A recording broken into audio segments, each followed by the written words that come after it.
Okay, so today's class will will be about Analytic De Rham cohomology.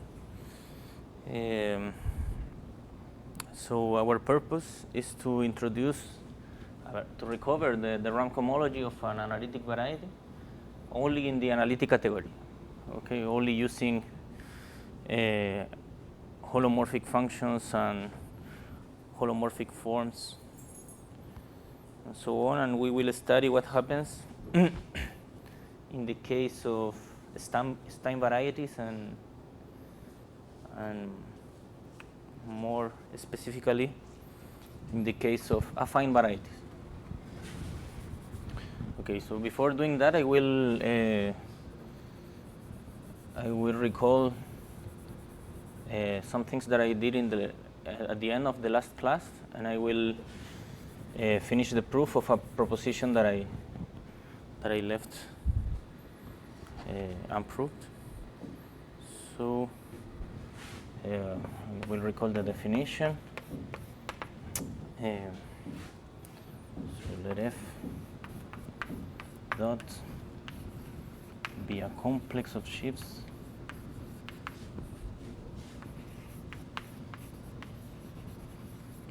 over X, and U a good covering.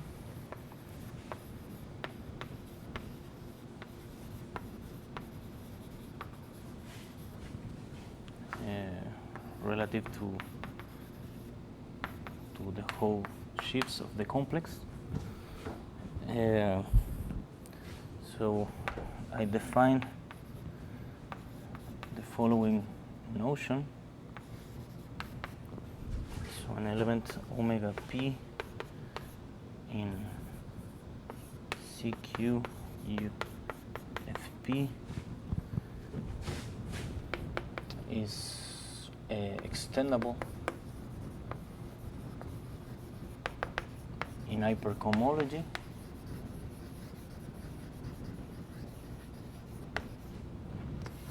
if there exists omega p plus 1, omega p plus j in C q minus j of u fp plus j for every j equal to 1 up to q. Such that the big differential of the sum of all these guys is 0. Okay, so this sum defines an element in the hypercohomology. Okay, so this was one definition, and we say omega p is R extendable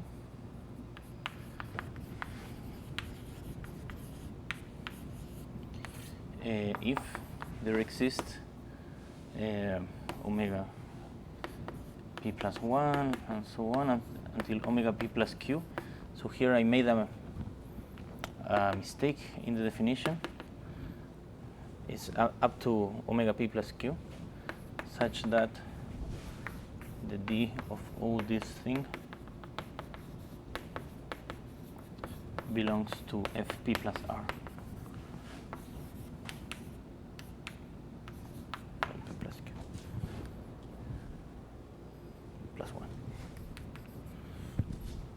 Okay, so I made this a small mistake, and when I proved, well, and if you see carefully to the proof of the proposition, of the following proposition, you will see that in fact I am using this definition in the proof of the following proposition. So I proved this. So the spectral sequence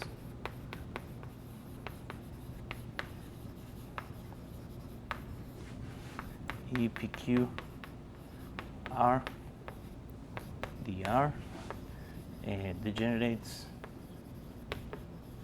at ER if and only if every omega p in CQ U FP are extendable, is extendable in hypercohomology.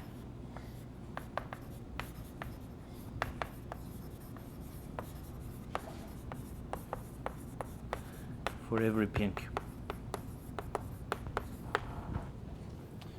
Okay, so this proof was correct. If you check the proof, I am in fact using this definition. Okay, so the proposition that I left open was about a criterion about how to determine when does this spectral sequence degenerate at E1. Okay, so means, well, some properties that are equivalent to the degeneration at E1. Okay, so the spectral sequence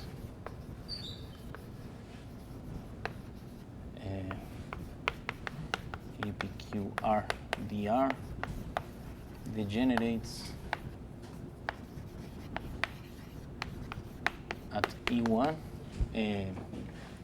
if and only if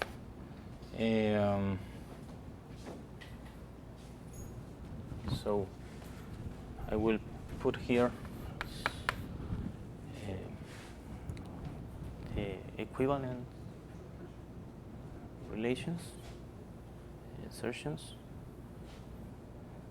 So it degenerates at E1 if and only if the natural map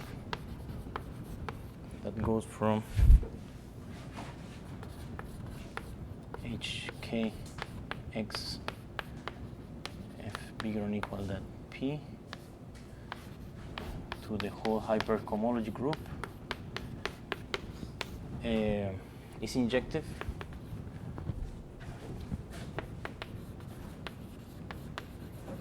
for all P.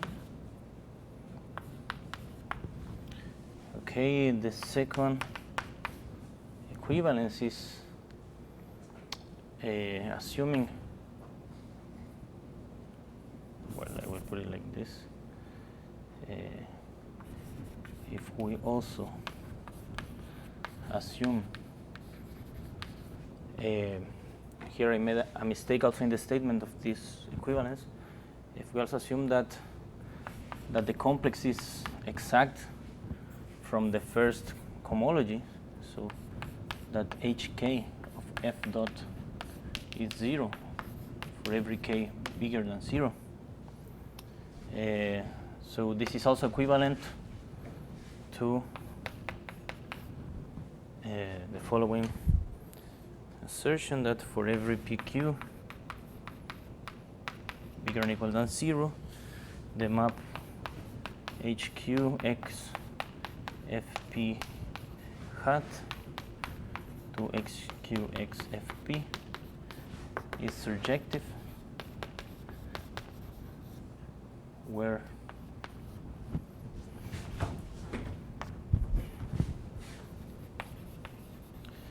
FP hat is by definition the kernel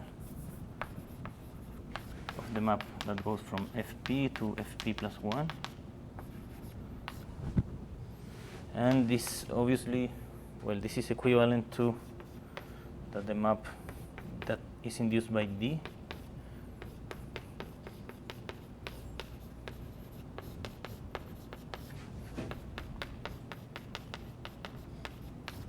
is 0. Okay, and I will put another equivalent assertion here. So if the hypercohomology groups no, it's if the sections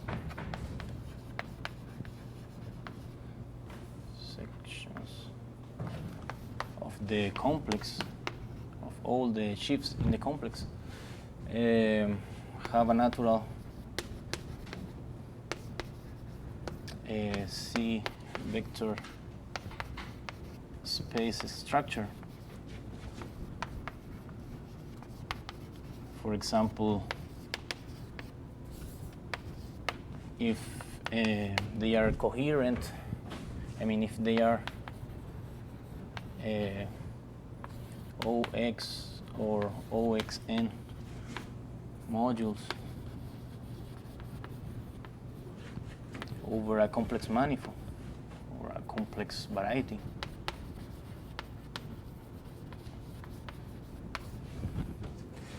And all the hypercohomology groups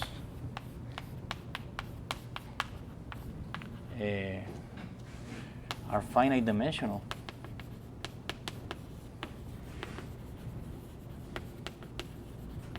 Then the spectral sequence degenerates at E1 if and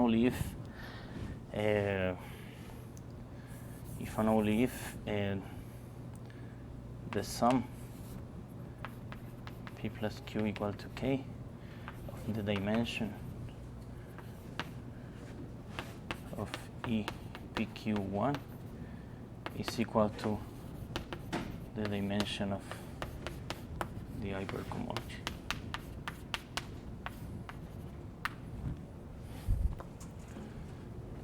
Okay,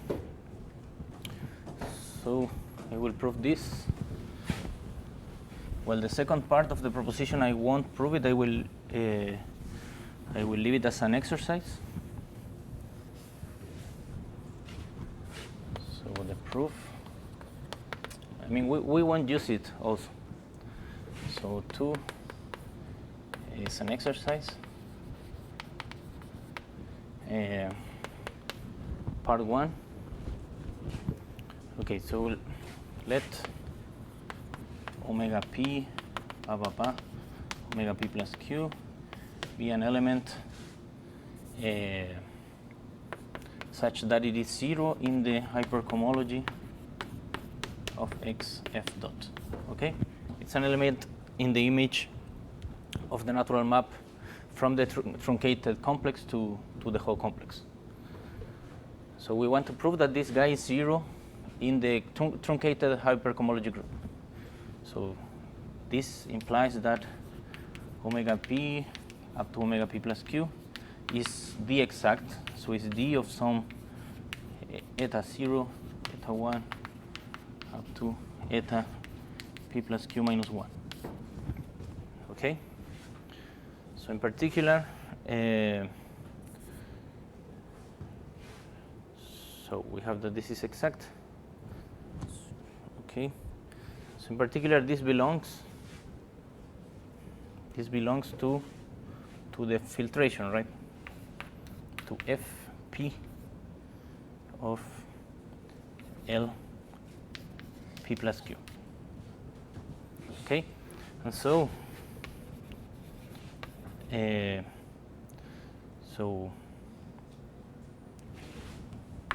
okay, so the case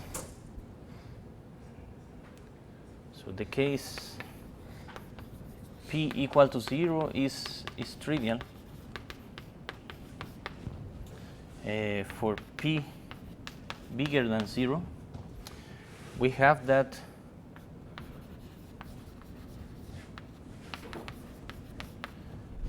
omega eta 0 is 1 extendable.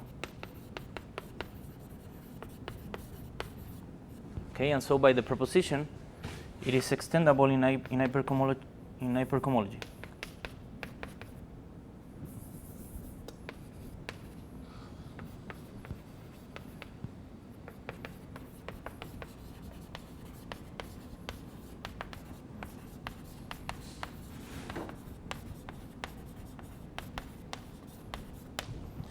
Okay, so this means that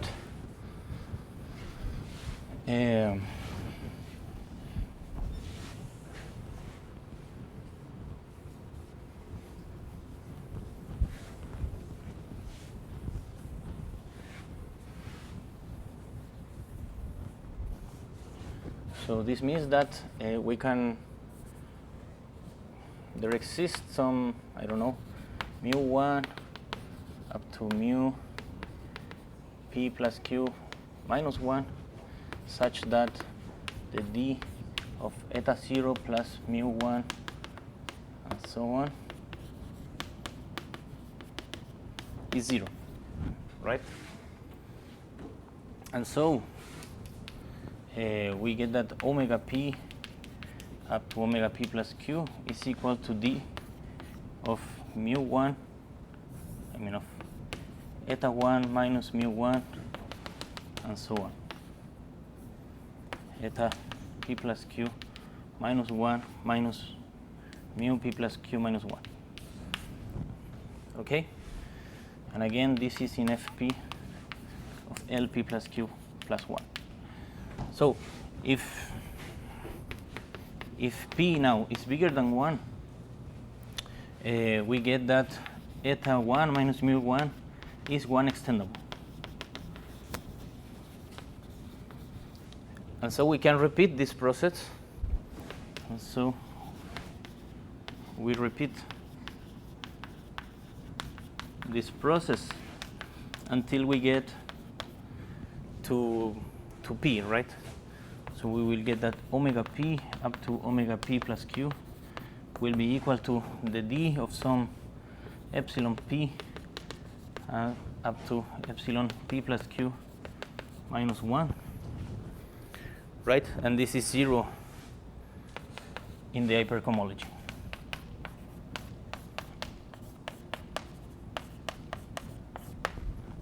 Okay, so this proves that the natural map is injective,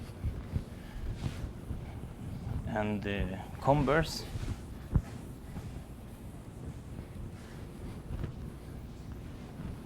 so conversely assume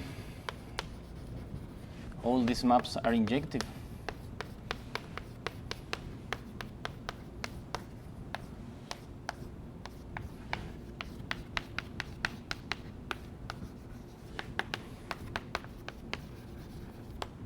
Take any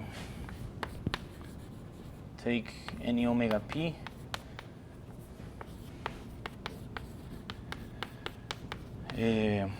one extendable.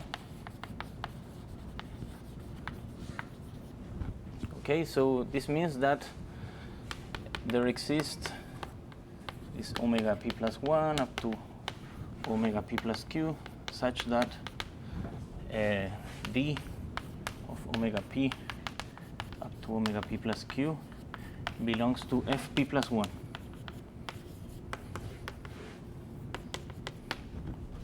Okay, so what this is saying is that this is equivalent to say that the delta of omega p is 0, and d of omega p is equal to minus d of omega p plus 1 and 2 omega p plus q. Right? So in particular, p is delta closed. Okay?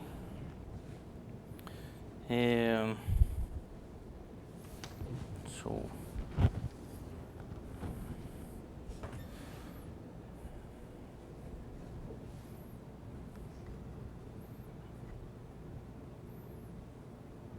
I know, but it's no, it's easier. Okay, so we have this, and so in particular,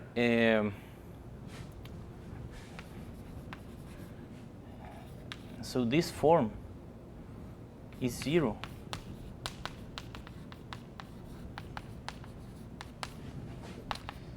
Is 0 in the hypercohomology, and also belongs to the image of the map that goes from the filtration starting from p plus 1, right? And so this implies that this is 0 here.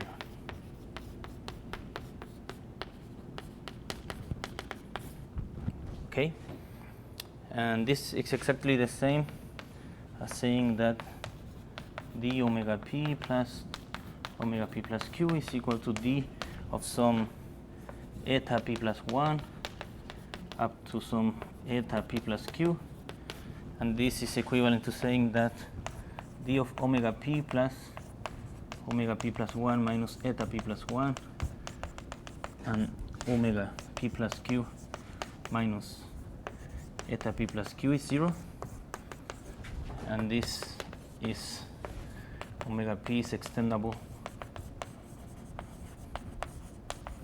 in hypercohomology.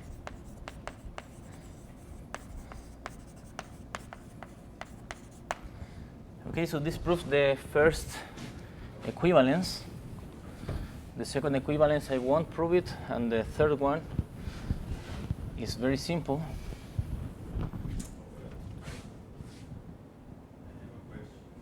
Talk. If I understand this definition, Uh-huh. it seems that from the definition, the item 1 is always The item 1 is always true. because if I remember the definition, you have a complex and you take the HK, you take the HK of each sheaf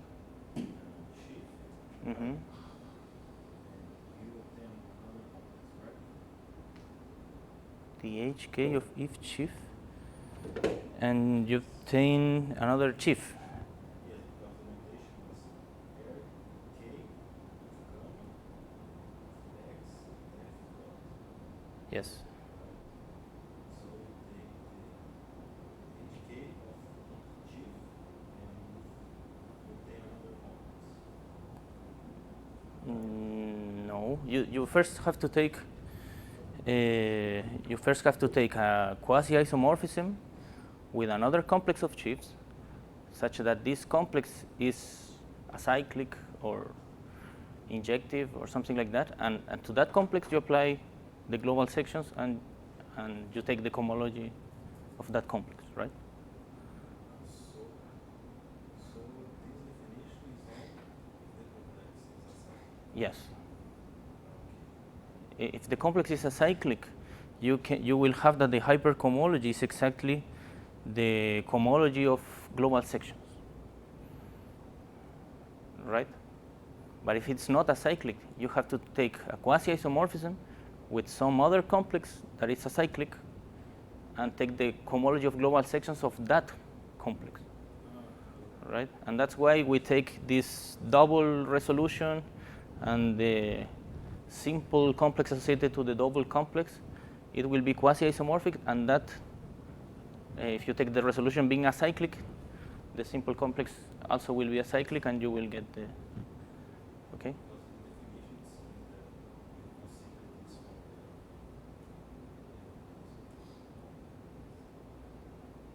I don't know, but well, maybe we can talk about it later, okay? Okay, so this is the first part. The second part I will leave it as an exercise, and the third part is quite simple. So, so the spectral sequence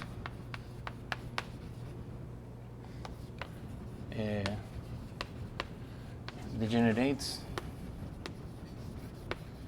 at E1 if and only if all these EPQ are equal to the EPQ1, right? And equal to the EPQ infinity, right? Which is exactly the FP of the hypercohomology P plus Q over the FP plus 1 of the hypercohomology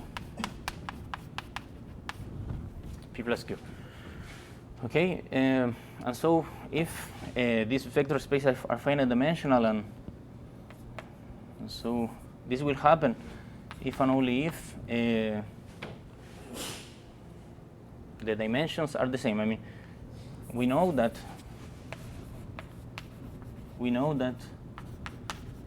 the EPQ R plus 1 is obtained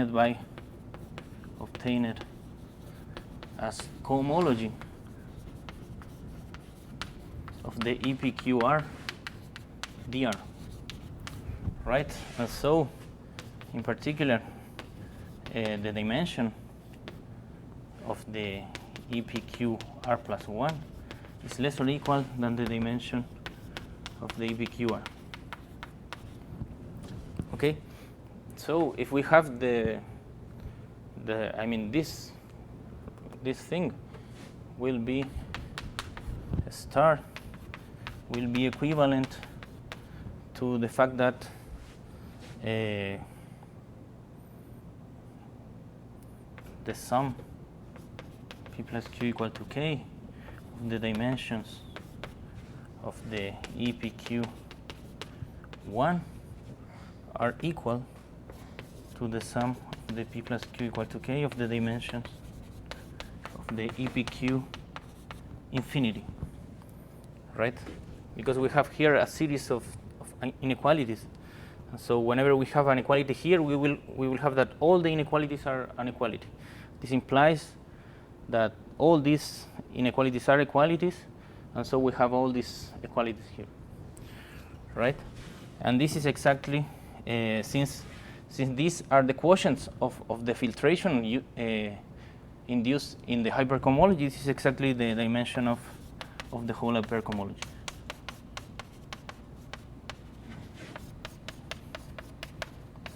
Okay.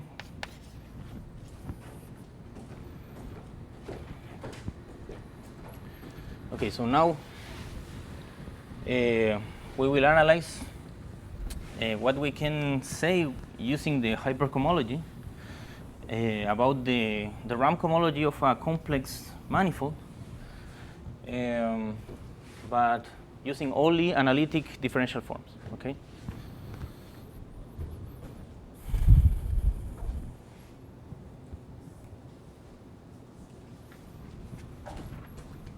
Okay. Okay. So let X be a complex manifold.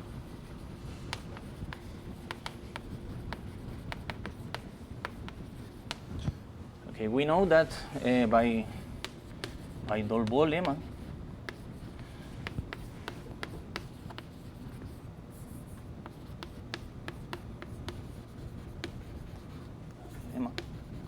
we know that the double complex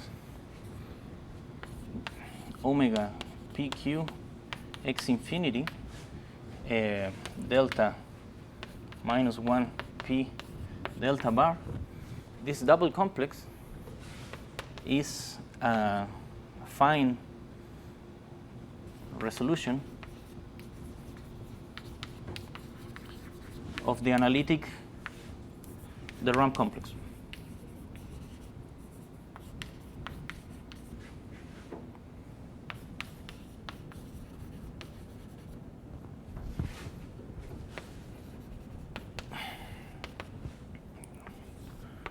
So we have here the omega dot xn partial, and this is extended by this double complex pq x infinity partial minus 1 to the p partial bar. Right? This is exactly the Dolbeau lemma, right? We're saying that at each p, whenever we restrict ourselves to the resolution of, to the complex omega p xn, this is a resolution, and that's Dolbeau lemma, okay? Resolution of sheets.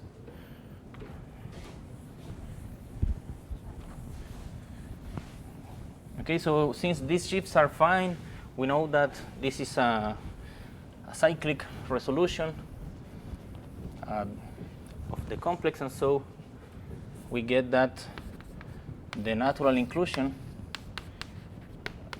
in the total, in the simple complex associated to this double complex, that is exactly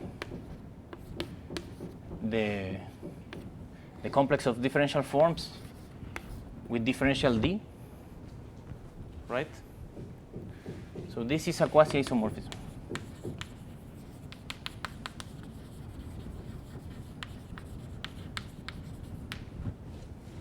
Right? And so we get that the hypercohomology of this complex is isomorphic to the hypercohomology of this other complex. But this complex is a cyclic, and so it is isomorphic to the cohomology of global sections, right? Which is exactly the Rham cohomology. Right? And so we have a way to recover the Rham cohomology of a complex manifold just using the analytic holomorphic the analytic differential forms, right? But instead of taking the global analytic forms that are closed module, the ones that are exact, we have to take the hypercohomology group of X with coefficients in the complex of analytic forms. Okay? So we have this analytic De Rham cohomology.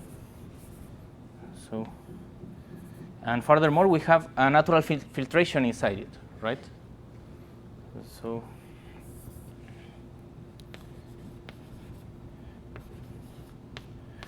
we have the naive filtration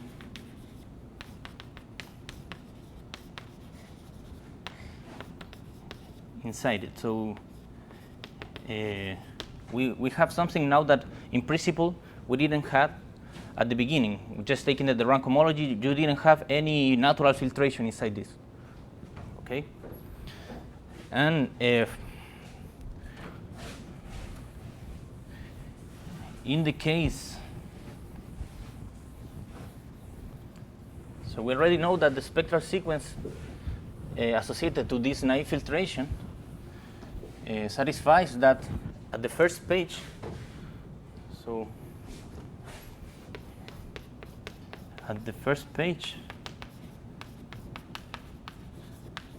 of the spectral sequence, we know that E1 PQ is isomorphic to HQ of X omega P Xn, right? And this is by Dolbeault theorem, the PQ Dolbeault cohomology group. Okay? So, so proving kind of the Hodge decomposition is equivalent, kind of equivalent. Well, this is weaker than the Hodge decomposition, but if we prove that this spectral sequence degenerates at E1, what we're proving is that we have a non-canonical isomorphism between the Rham cohomology of a complex manifold and the direct sums of the Dolbeault cohomology groups. And this is kind of the Hodge decomposition, right? Okay, so we'll put here proposition. And so we already know that this is true in the case where X is projective, right?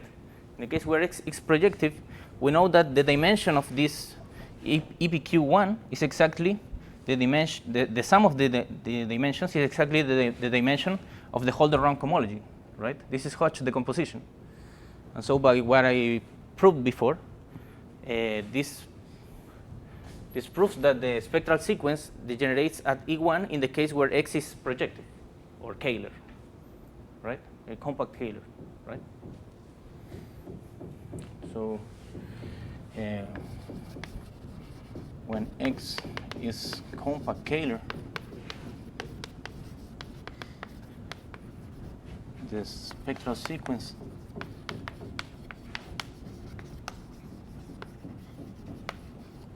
associated to the naive filtration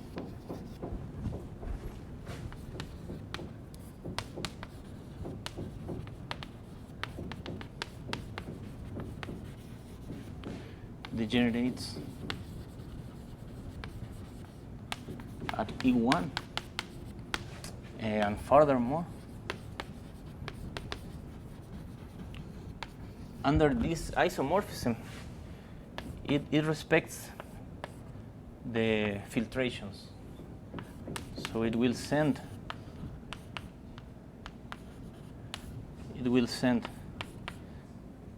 the filtration to the Hodge filtration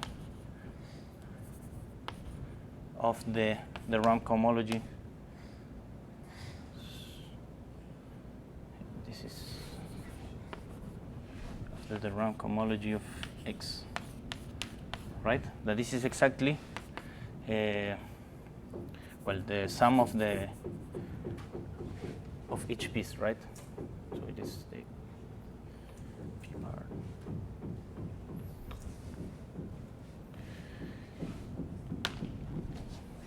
Okay, so well, this proposition is, so the proof, I already explained it why. So by 3 of the previous proposition,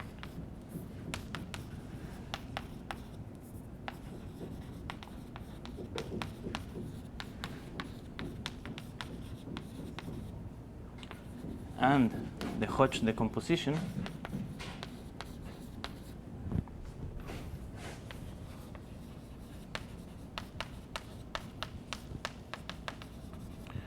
is clear. Well, it degenerates at E1. Okay, so now how do we prove that it takes the filtration to the filtration?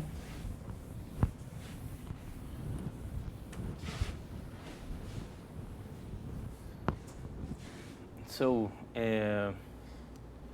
so we already know that the filtration Fr of the hypercohomology Hk x omega dot xn is exactly the image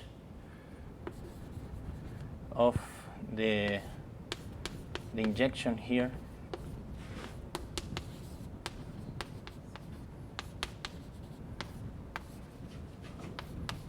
inside the hypercohomology.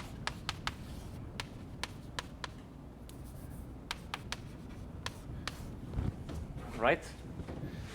And so this space is being sent to where? So we already have that we have this quasi-isomorphism, right?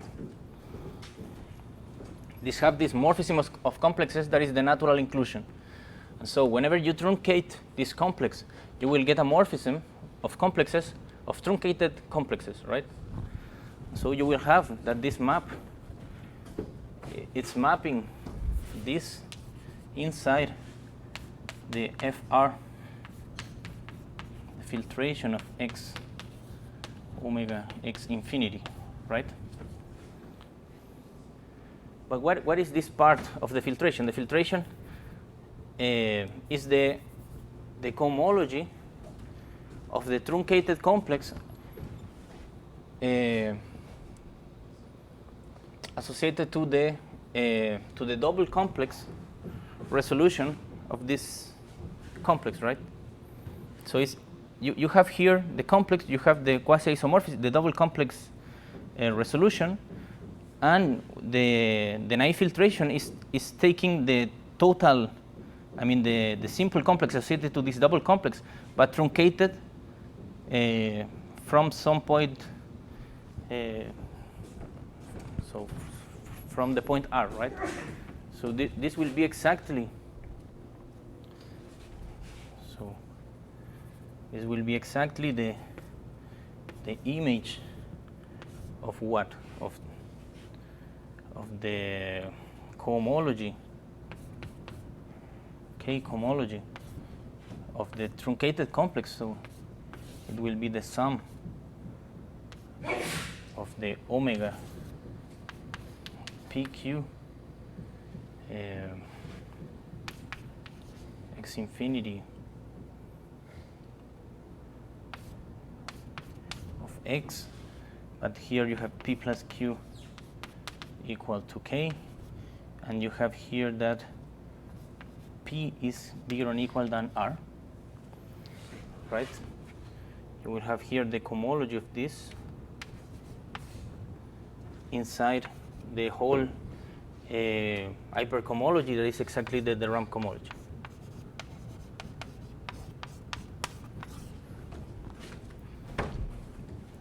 Right? And so we know that the isomorphism, this isomorphism is sending the filtration inside the Hodge filtration here, right?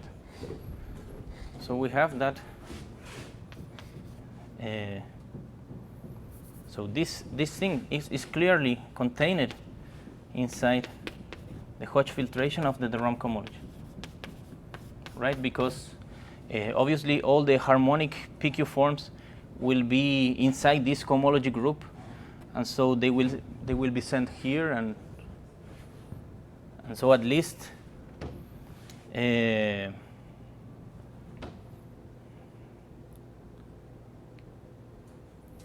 so so we will have that this map is sending the, we know that it's injective, right? Because it's an isomorphism, and so it is injecting at least this filtration inside the Hodge filtration of X, right? And so since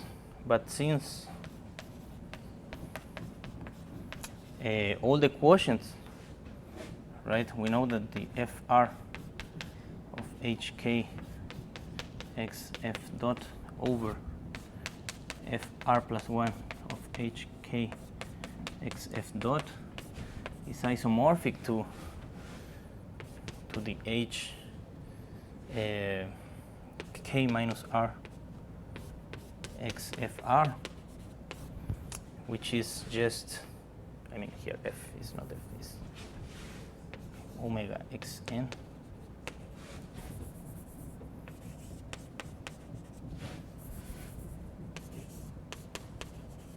R, and this is just the Dolbeau cohomology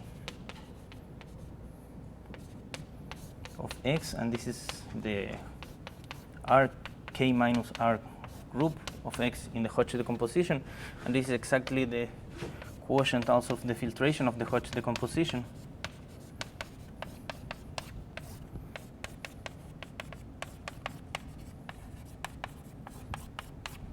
So since we have all these isomorphisms and these vector spaces are finite dimensional, we conclude that these injections are in fact isomorphisms. Okay? And so the naive filtration is sent to the Hodge filtration. So we obtained a way to recover the Rham cohomology just using analytic forms, and also we recover the Hodge filtration. We don't have a way to recover the Hodge decomposition, but this is a quite natural way to recover the Hodge decomposition. Okay, so now we will see what happened in the affine case. So let U be a Stein variety, Stein manifold, right? So in the case U is a Stein manifold, in this case we have that the analytic De Rham complex is gamma cyclic, right? And so we have that the analytic De Rham cohomology It's isomorphic to the cohomology of global sections.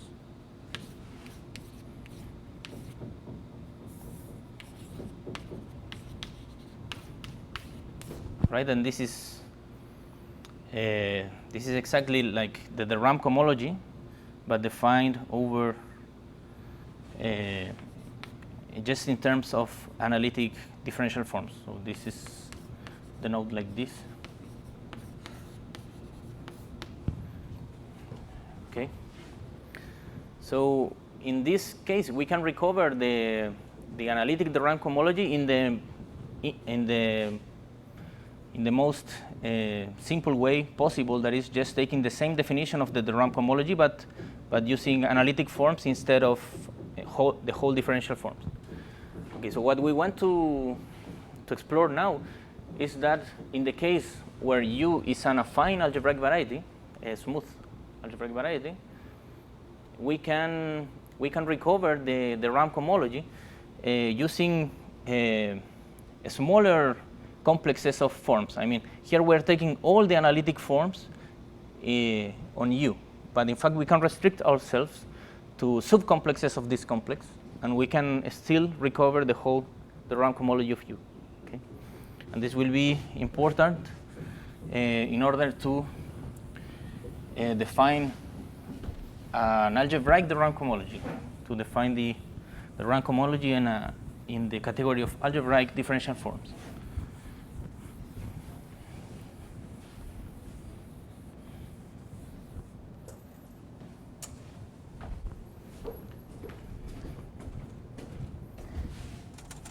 Okay, so we will consider two complexes.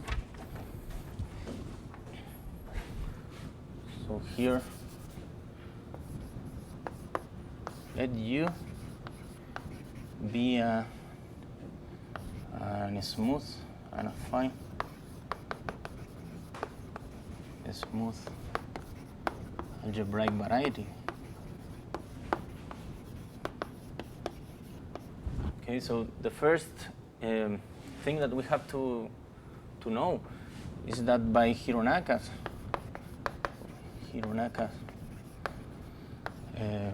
resolution of singularities,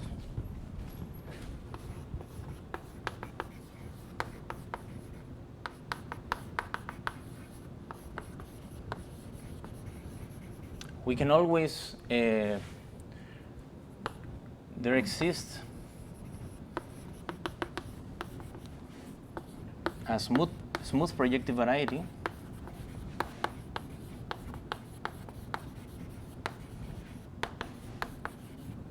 X, an open immersion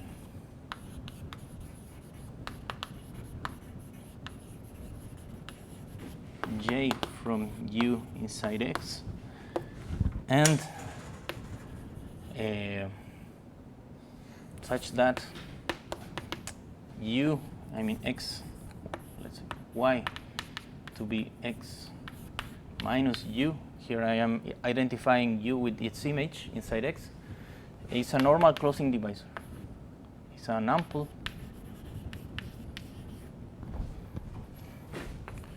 normal crossing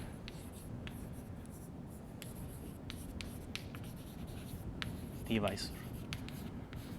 Okay, and what does this mean? This means that the sheaf, so the invertible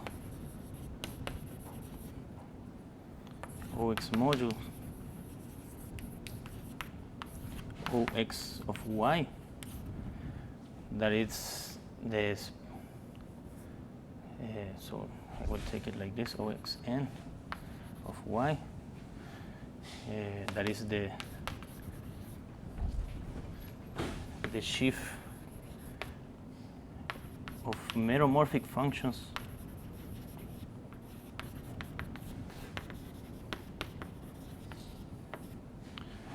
with pole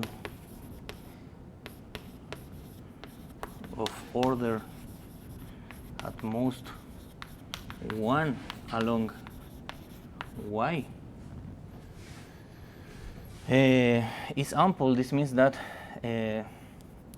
satisfies that some power of it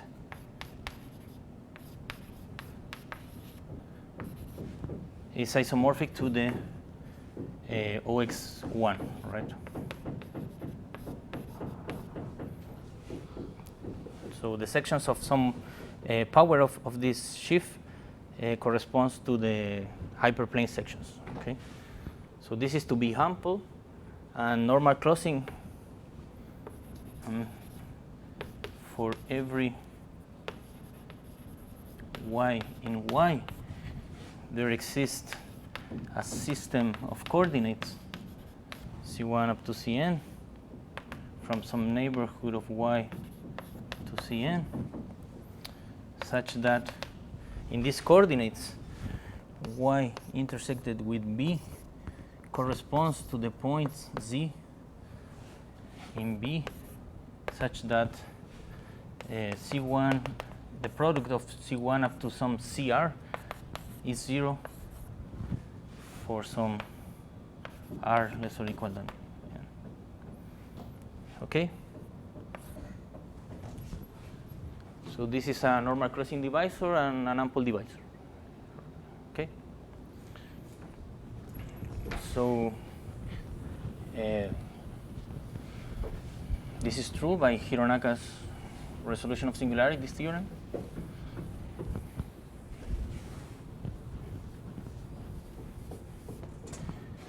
Okay, and so we define, we denote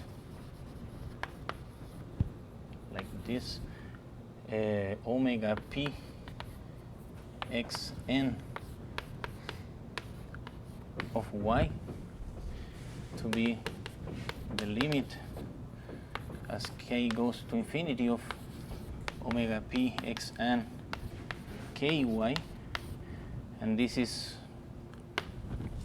so this is the sheaf of meromorphic forms with poles along y of any order. The sheaf.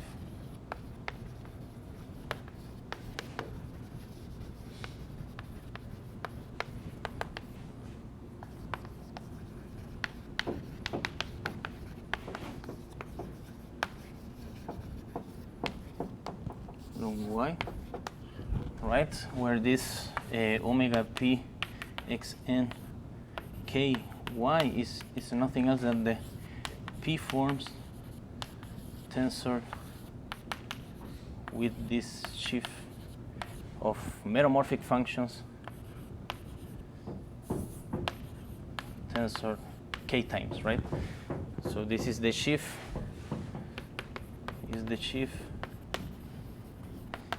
of meromorphic functions, of meromorphic forms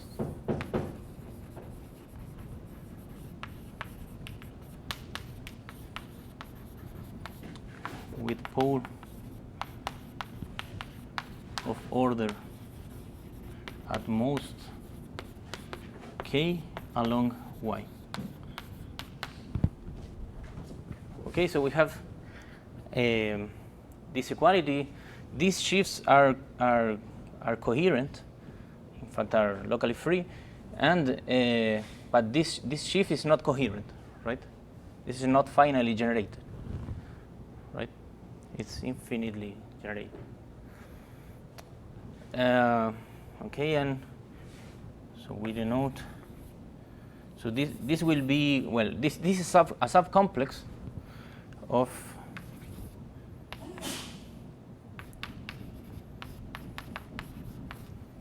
it's obviously a subcomplex of the complex of analytic forms inside U, right? Right. Obviously, the meromorphic forms of X with poles along Y are holomorphic over U, right? And obviously, the differential of a meromorphic form is also meromorphic, right? And so this is a subcomplex of this complex, right? And the other complex we will consider is the following.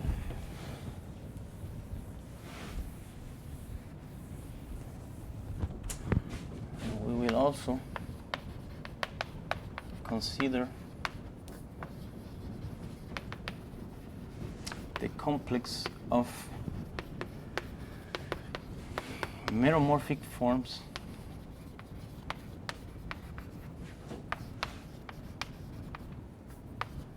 with logarithmic poles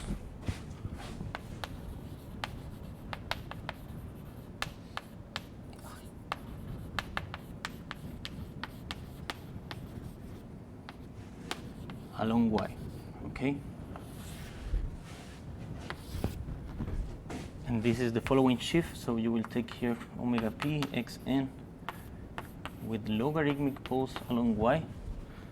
This is defined as the following shift. It's the kernel of the meromorphic forms with pole of order at most 1 along y, such that the derivative, the differential, also has pole of order at most 1 along y, right? So it's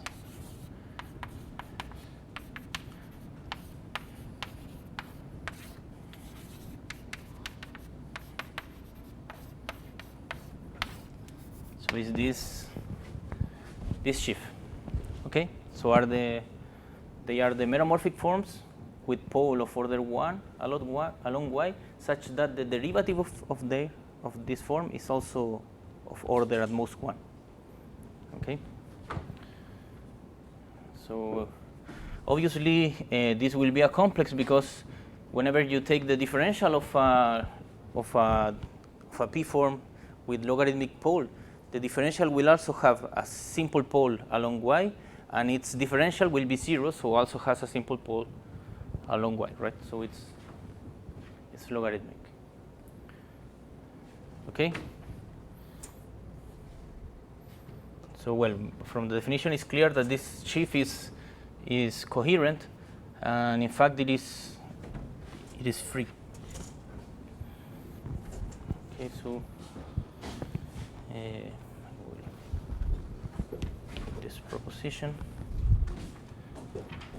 I mean, it's locally free.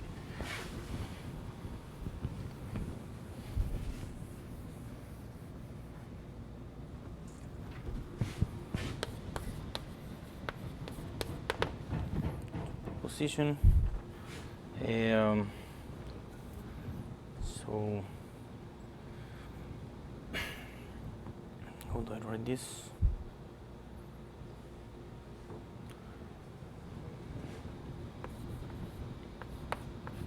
I took y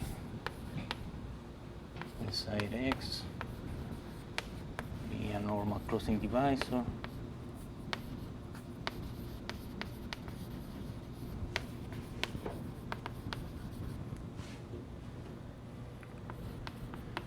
A smooth projective variety.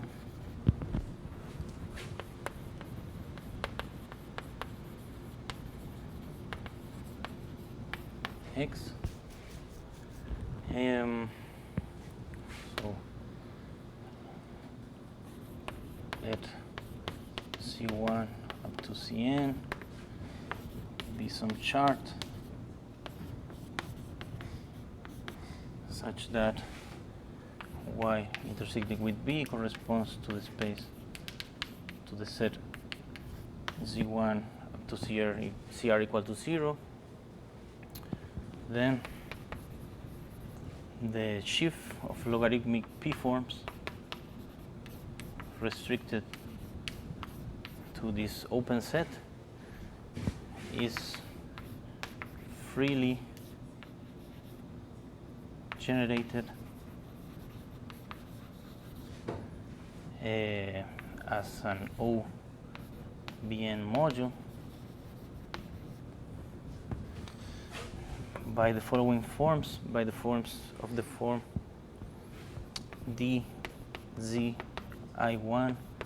CI1 which DZ well to DZIL ZIL which DZJ1 to DCJM, where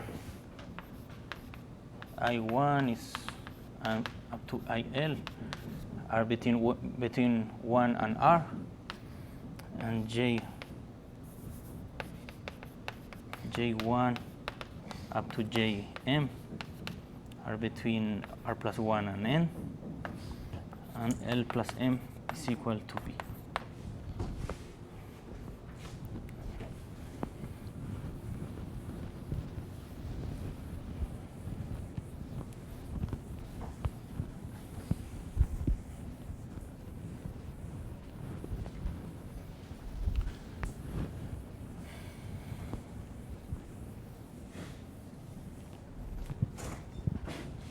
Okay, so the proof is simple. So consider any,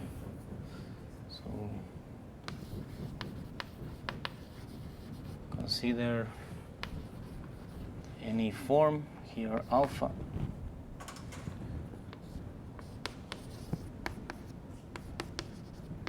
with logarithmic poles inside some open set here, I don't know, B prime inside B. Okay. Okay, so we know that this has pole of order at most 1 along Y, and so alpha can be written as beta over C1 up to CR, right? Where beta is holomorphic.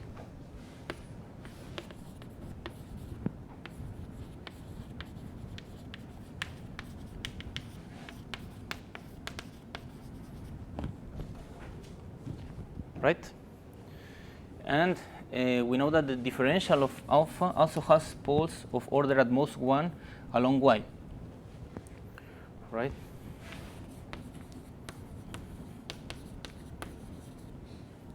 So what is this?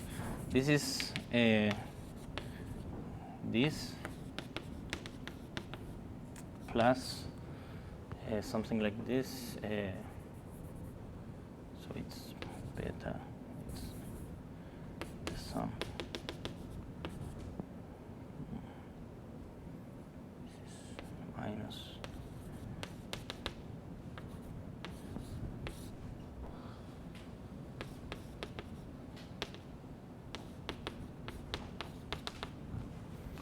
right. And so since we know that this has the order of the pole here cannot increase, right? So all this part must be 0, right? So this implies that the sum of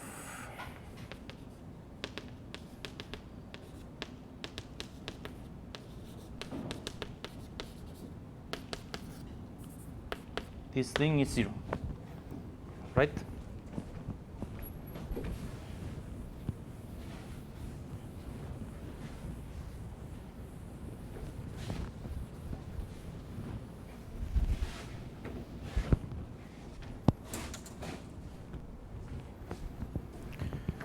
Okay, and so if we write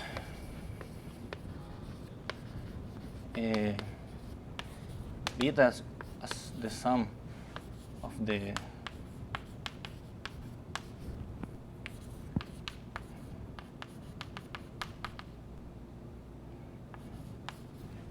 following way, beta ij dzi which dcj. This implies that we will have that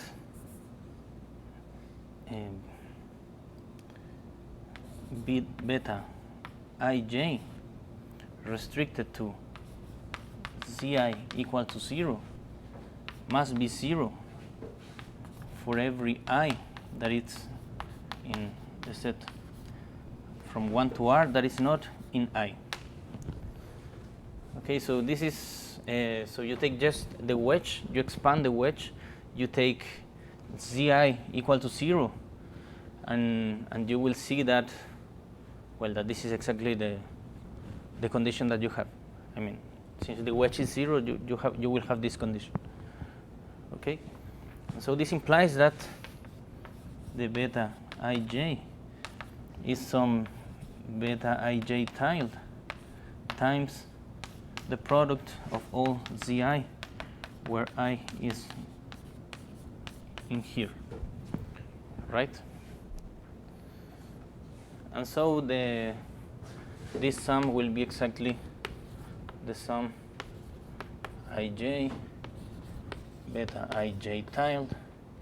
Here you will have the zi over, no, sorry. You will have that this is true, and you will have that then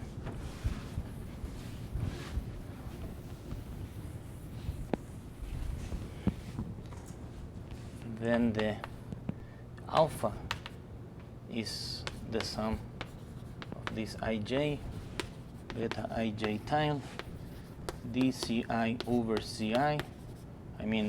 This is the wedge of all the quotients, and this is dcj, right?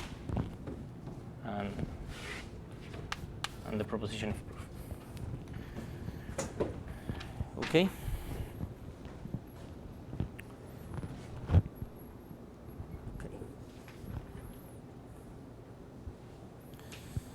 Okay, so these two complexes, they are contained one in the other. So the theorem that I want to prove now is the following. So this theorem is due to Atiyah and Hodge, and the other part of the theorem is due to Deligne, and it's as follows. So let X be a smooth projective variety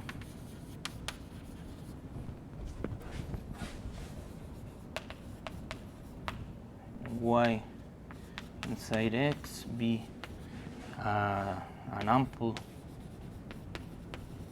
normal crossing divisor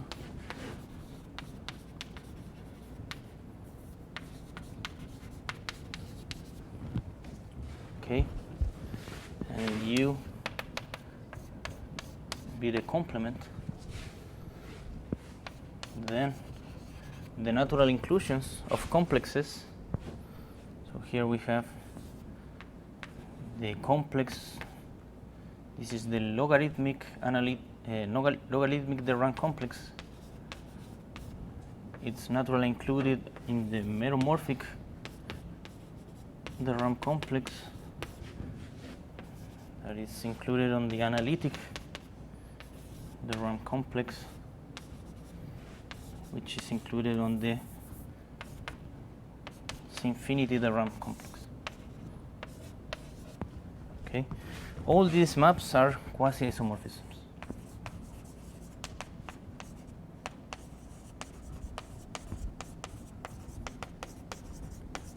Okay, so in particular, the hypercohomology of all these things are the same. So we can recover, in the case of an affine variety, the Rham cohomology of the variety using any of these complexes. Okay.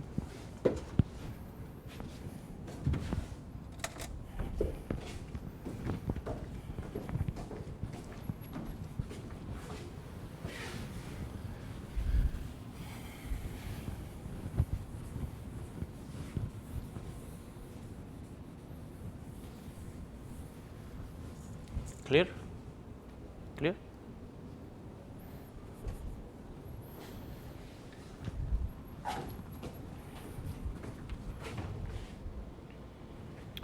Okay, so the proof is the following. Okay, so we already proved the last quasi-isomorphism, right?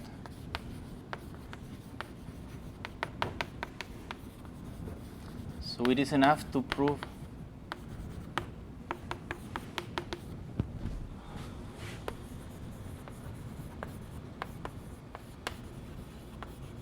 check that these two are quasi-isomorphisms. So we have here the meromorphic one with the C infinity and the logarithmic one with the infinity. Okay, so if we check that these two are quasi-isomorphisms, we are done.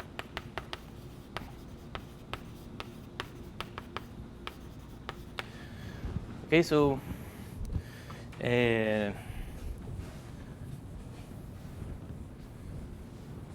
this is something. The quasi-isomorphism is just saying that the cohomology sheaves associated to each complex are isomorphic, right? As sheaves. And so this is a local property, right? This is something that we can prove in the stalks. Okay, so we will separate in two cases. So we can prove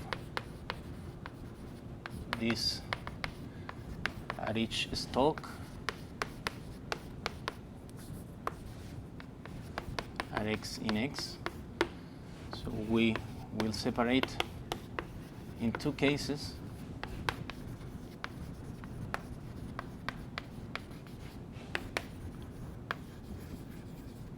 So the first case is when x is inside U. So if x is inside U, we can take a neighborhood, take a polydisk, delta contained in U, centered at x, right?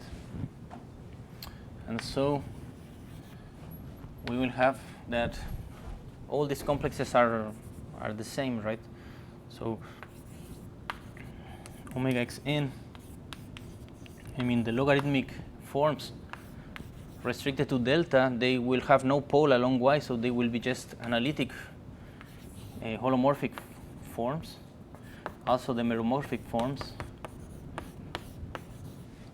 So these are all just this, right? And what we want to check it, this is quasi-isomorphic to the J star of the infinity forms restricted to delta, and this is just the infinity forms on delta, right? And this is a quasi-isomorphism just by what we already did, right? This.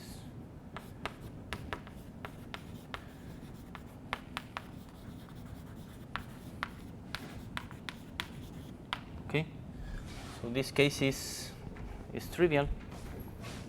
So the only thing that we have to check is the case where x is inside the divisor.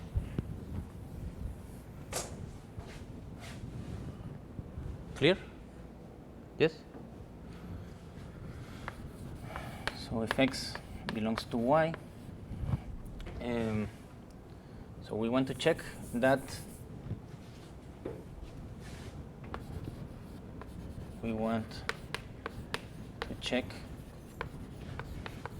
the following maps induce in the cohomology, right? HK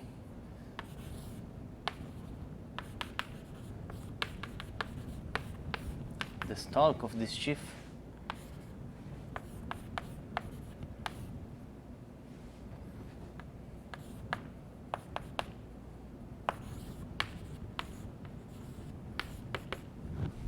and these two maps are isomorphisms, right?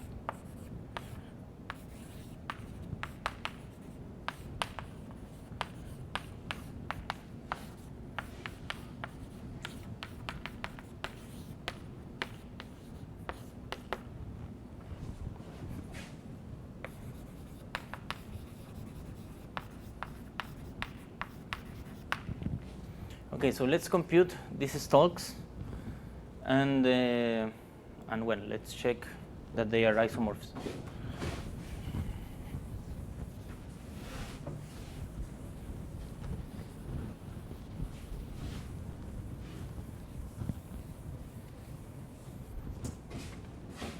So take delta, a polydisk around X such that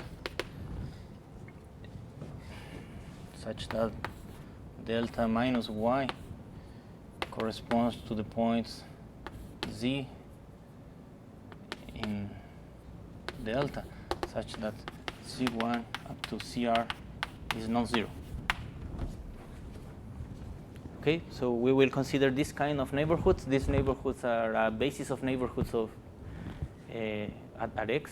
So we can just consider the cohomology sheaf, the sections of the cohomology sheaf over this kind of open sets. Okay. So what is the sections on this open set? So since delta minus y is diffeomorphic to what? To D, to the disk, to the puncture disk, R times the disk n minus r times, and this is homotopically equivalent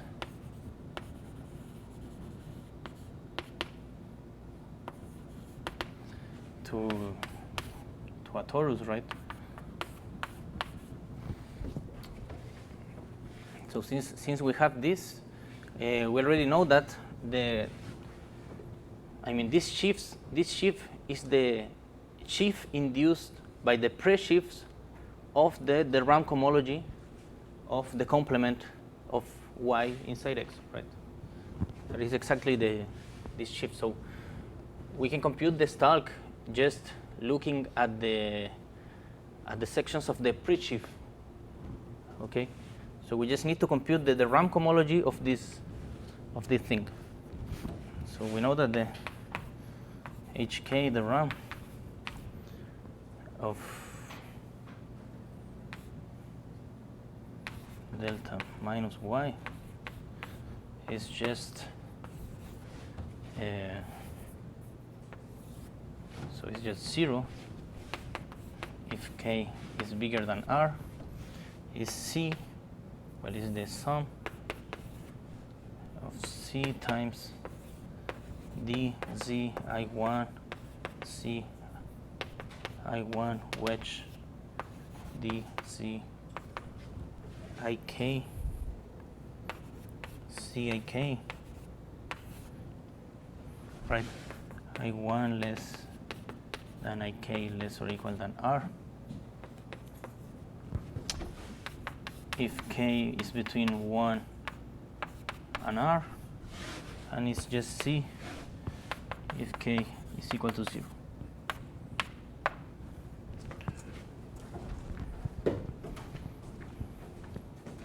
Right, and so at the starts we will have the same thing.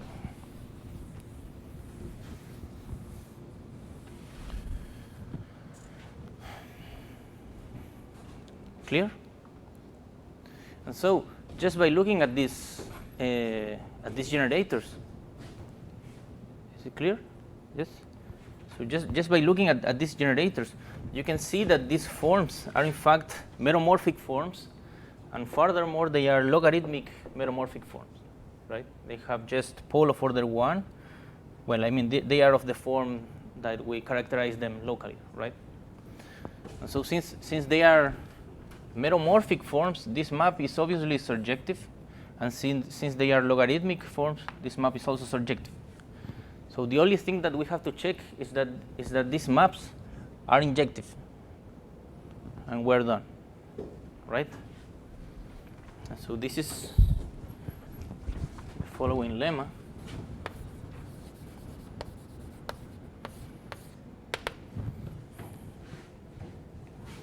So let omega be a meromorphic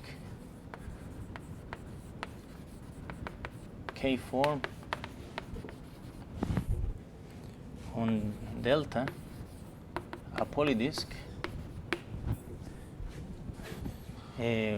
which is so with poles, so aquí, respectively, logarithmic poles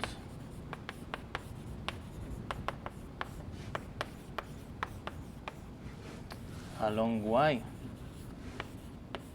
which is just C1 up to CR equal to 0. So you take a form here. If omega is 0 in the de Rham cohomology of delta minus y, then there exists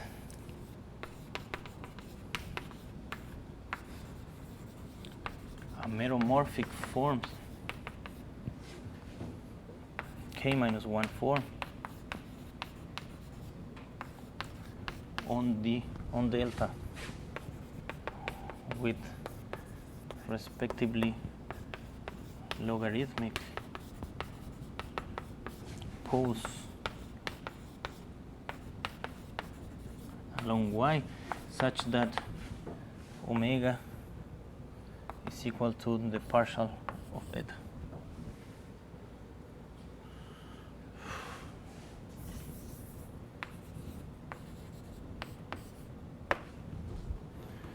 Right, so this is what we want to show exactly, right?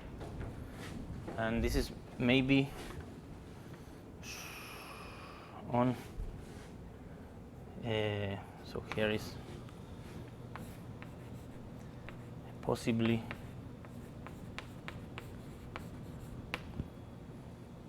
smaller polydisk, so delta prime. Okay. So this is what we want to show. We have a form here. For instance, here we have a meromorphic form with poles along y, such that it is 0 in the de Rham cohomology. Here, we want to show that it's exact, but it's not just exact by something C infinity. It's exact by something meromorphic with poles along y. Maybe in some smaller neighborhood. That's why we are taking here the Stokes, right? And also, whenever we take omega being a meromorphic form with logarithmic poles along y, we want it to be exact, but with respect to a logarithmic meromorphic form in some smaller neighborhood. Okay? This proves the injectivity of these maps, and so this proves the theorem. Okay? Clear?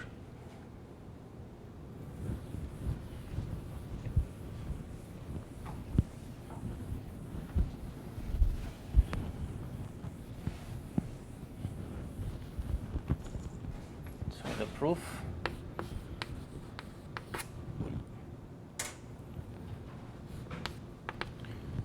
So first of all,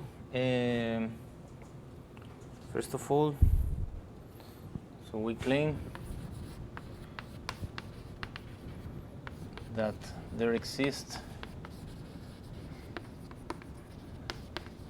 a meromorphic k minus 1 form, no, such that, well, no with poles. So here I will put in parentheses the case, the logarithmic case. So logarithmic poles along y such that omega minus partial of nu is equal to some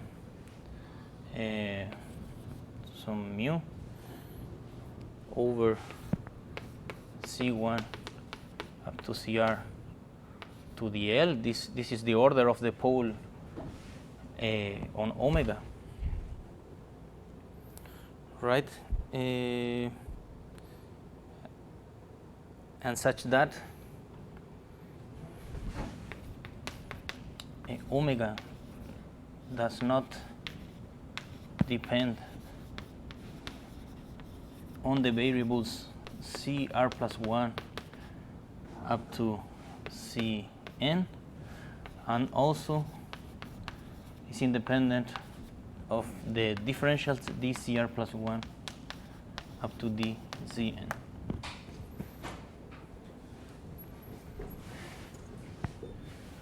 Okay, so I'm saying that I can reduce myself to this case where in fact we're not in the case where y is taking out just r coordinates. Here is taking all the coordinates equal to 0, right? This is what this is my reduction. Okay, and so in fact assume, so this will be the claim 1, okay?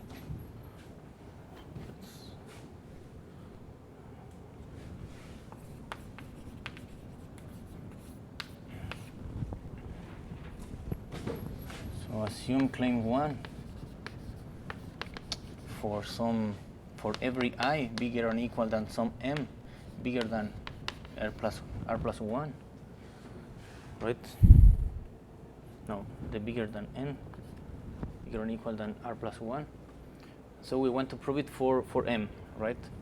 We are doing it decreasingly.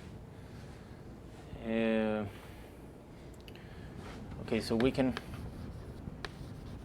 find a mu such that omega minus delta mu is equal to some delta nu is equal to some mu over this, where mu does not depend on C n plus 1 up to C n and dC n plus 1 up to dC n. Okay, so assume we can do this. So let's write mu as mu1 plus dCm wedge mu2, right? So mu1 and mu2 are independent of Cn plus 1 up to Cn and dCm up to dCn.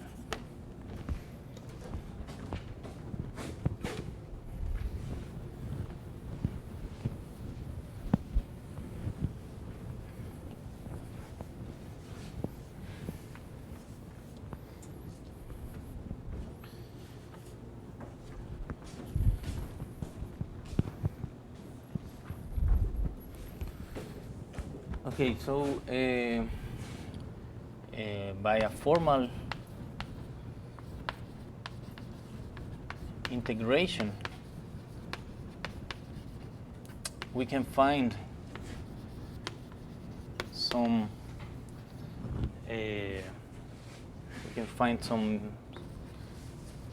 eta such that the derivative of eta with respect to the variable Cm is equal to mu2, right? Equal to mu2. Right here, mu2 is holomorphic, right? So obviously we can expand. I mean, we can write mu2 as a form, so it will be a sum of holomorphic functions times differential forms. Each of these holomorphic functions, you can take the expansion with respect to the variable Cm, and then you can integrate it formally, right? Just with respect to Cm, right? You understand this notation? This is just this is just apply this operator to each function in the expression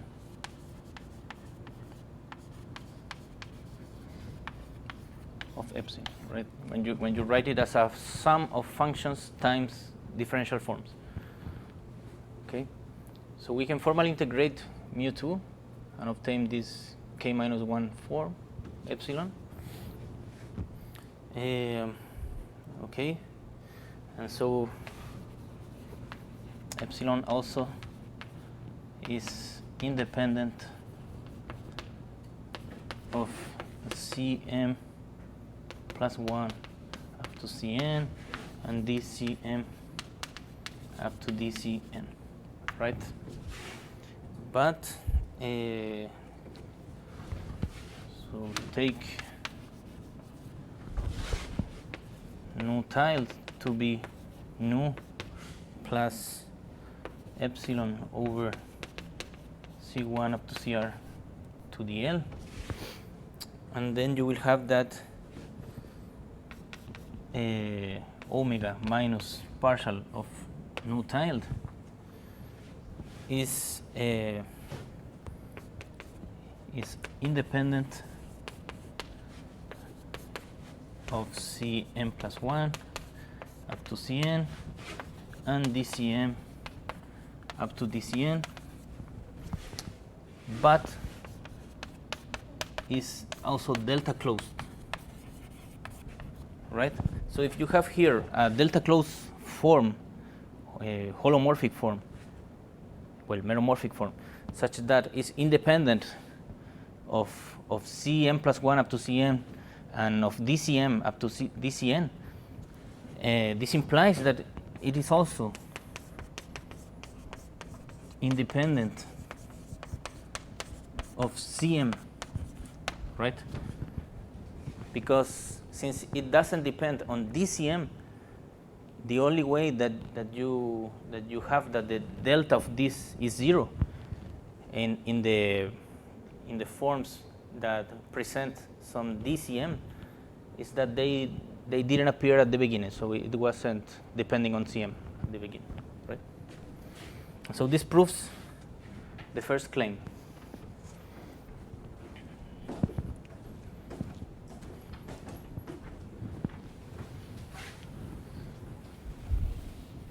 So after this claim, we have reduced the proof to the following case. So this is claim 2.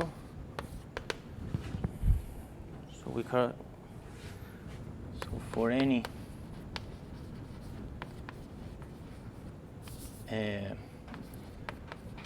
delta closed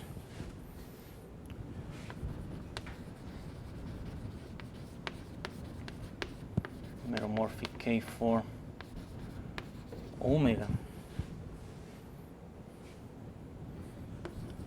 on the polydisk equal now to dr with poles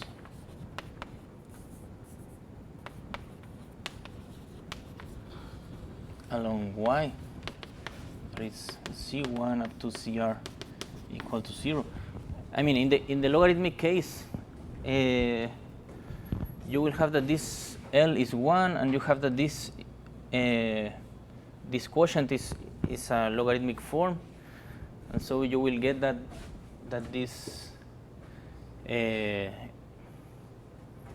quotient here will also be a logarithmic form, and so whenever you take the, well, you will, this new tile will also be logarithmic, and so you also will get the result for the logarithmic case. Okay, so we have reduced the proof to this claim. So there exists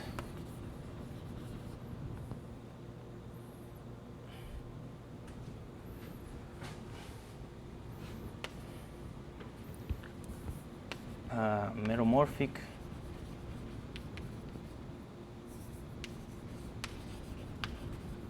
k minus 1 form eta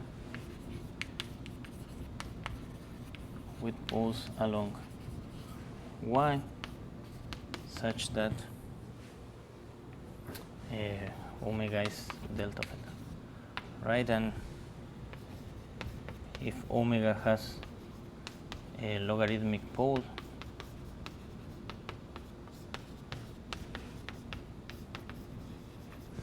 then eta also has logarithmic poles.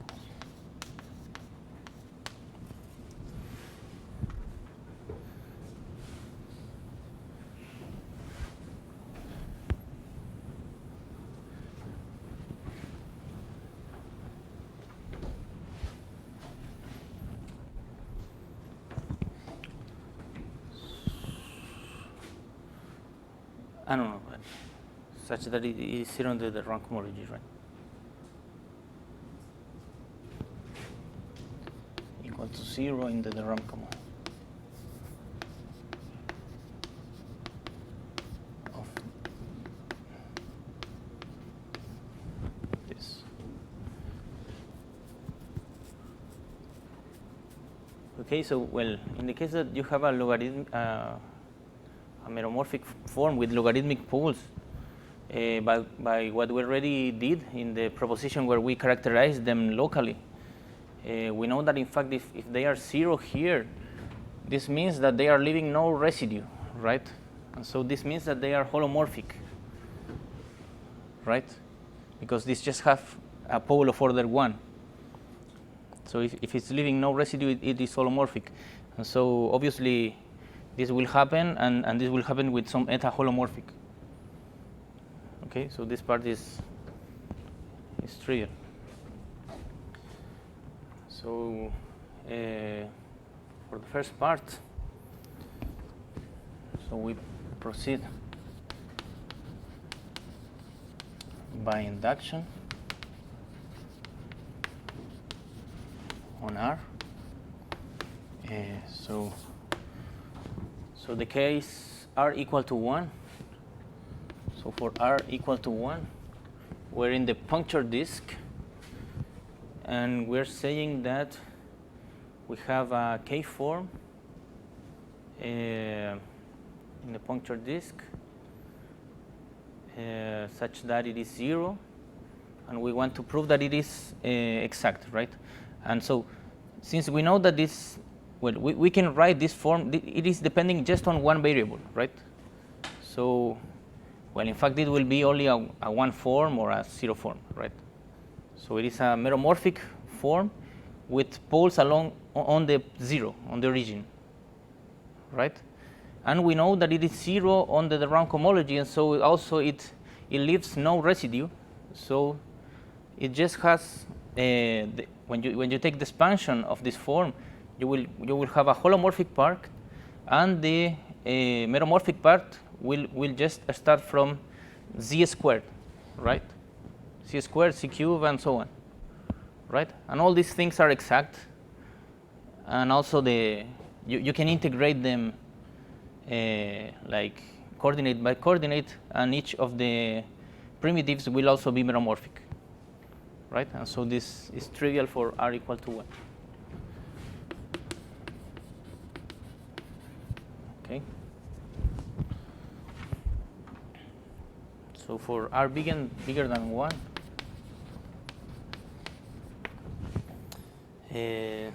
so we can write omega as some mu over C1 up to CR to the L. We write omega as mu1 plus dCr wedge mu2, and we write this as phi1 plus dCr psi 2, right, where this psi I are mu I.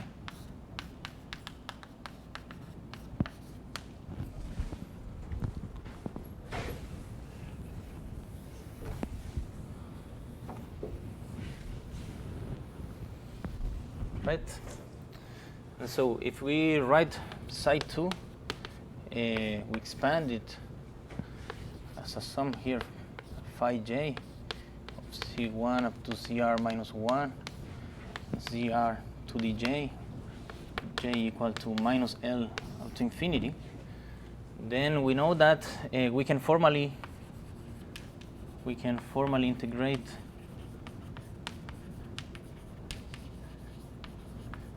integrate all this phi 2 with respect to ZR minus the pole of order 1, right? Minus phi 1 over CR. And so we will have that this is exactly the partial of some phi over CR, right? So we know that we can do this. And so omega minus partial of phi will be of the form, I don't know the name of this, eta 1 plus eta 2, which dCr over CR, right? Where eta 1 and eta 2, well, eta 1 is independent of dCr, and eta 2 is independent of CR and dCr.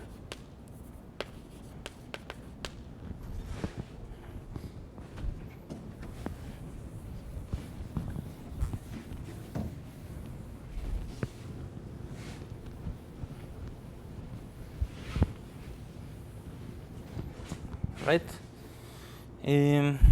But since this is closed, so since partial of omega is 0, we will get that when we derivate this equation, we will have that the partial of eta 1 with respect to CR must be plus or minus 1 over CR, the differential of eta 2.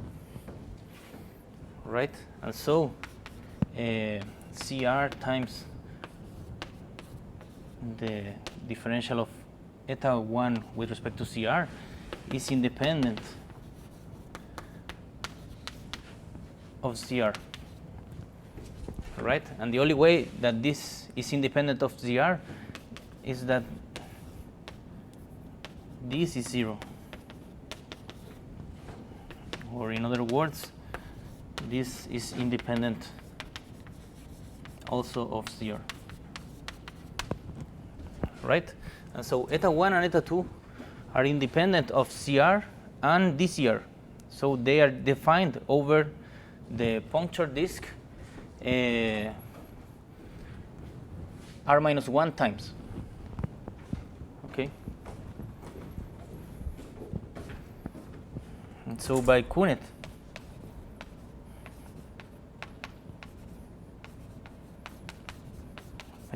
theorem, eta 1 and eta 2 are closed, are 0 inside the de Rham cohomology of the puncture disk up to the r minus 1, and the result follows.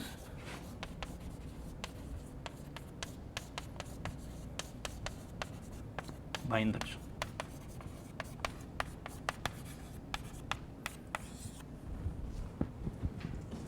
Okay, so this proves that eta 1 and eta 2 are exact, and they are partial of some meromorphic forms with poles along C1 up to CR minus 1 equal to 0. And so all this part is exact with meromorphic poles. When you do the wedge with this part, we'll have a pole along Y And so omega will be written as the partial of something meromorphic with poles along with. Okay. Questions?